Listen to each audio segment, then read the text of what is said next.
కిస్సులతో చంపేసిన Madhuri. Activity room నుంచి బయటికి రాగానే డీమాన్ నిల్చునే ఉన్నాడు.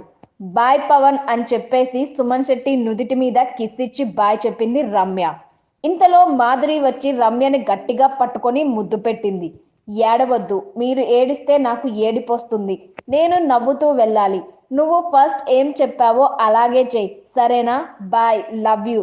బయటకొచ్చాక కలుద్దాం, సరేనా? జాగ్రత్త, ఎక్కువ అరవకు అంటూ మాధురికి సలహాలిచ్చింది రమ్య. నేను నెక్స్ట్ వీక్ వచ్చేస్తా అంటూ ఏడుస్తూ చెప్పింది మాధురి.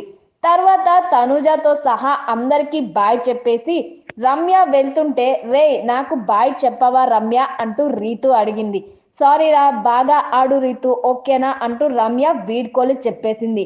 గేటు దగ్గరికి వెళ్లే ముందు జాగ్రత్త, నువ్వు బాగా ఆడు, ఫ్యామిలీని గుర్తు తెచ్చుకో, నేను సపోర్ట్ చేస్తా బయటికి వెళ్ళాక అంటూ డీమాన్ కి మరీ చెప్పింది.